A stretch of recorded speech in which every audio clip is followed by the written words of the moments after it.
আসসালামু আলাইকুম। আশা করছি সবাই ভালো আছেন। আজকের আয়োজনে আপনাদের জন্য নিয়ে এসেছি রাজকীয় স্বাদের ডিমের কোরমা রেসিপি। অনেক সময় দেখা যায় যে ডিমের কোরমা রান্না করলে স্বাদটা পারফেক্ট আসে না আর কালারটাও ঠিকঠাক থাকে না। তাই সব কিছু যেন পারফেক্টভাবে করতে পারেন তাই নিয়ে এসেছি আজকের এই রেসিপি। আশা করছি আপনাদের কাছে ভীষণ ভালো লাগবে।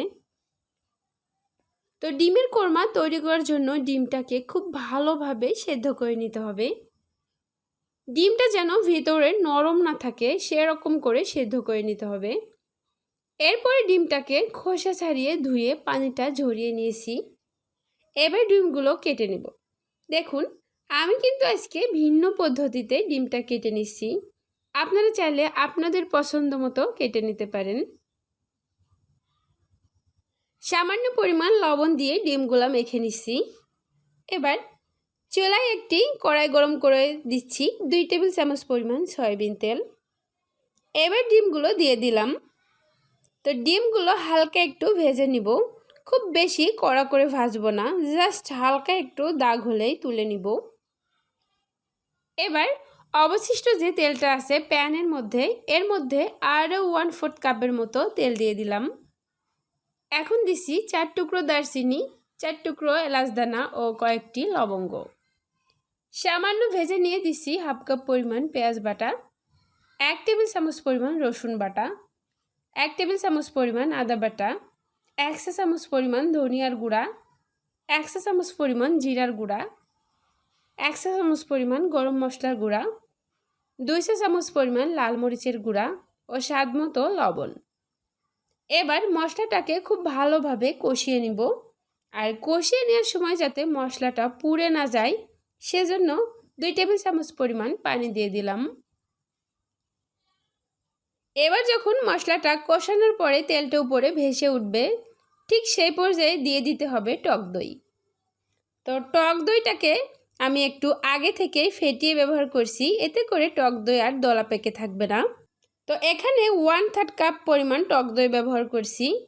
বাদাম বাটা দিচ্ছি 1 চা চামচ পরিমাণ। চীনা বাদাম আর কাজু বাদাম একসাথে করে বেটে নিয়েছি। এখন এই টক দই আর বাদামটাকেও মশলার সাথে খুব ভালোভাবে কষিয়ে নিব।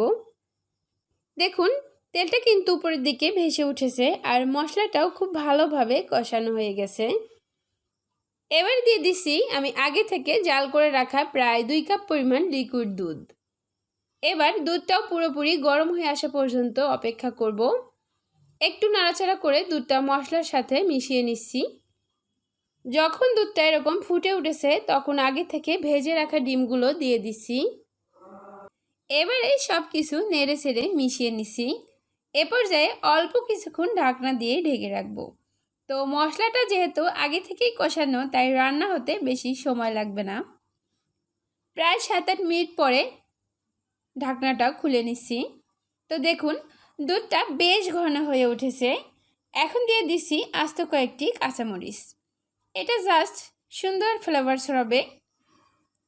এবার দিচ্ছি সামান্য একটু চিনি, সাথে দিচ্ছি 1 চা চামচ পরিমাণ ঘি।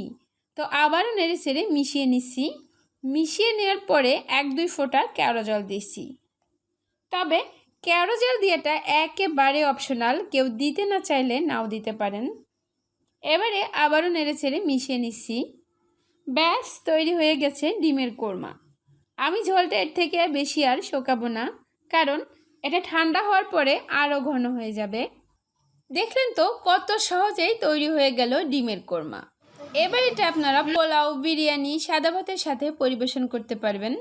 তো রেসিপিটি কেমন লাগলো কমেন্ট করে জানাতে ভুলবেন না। আজ এখানেই বিদায় নিচ্ছি। আল্লাহ হাফিজ।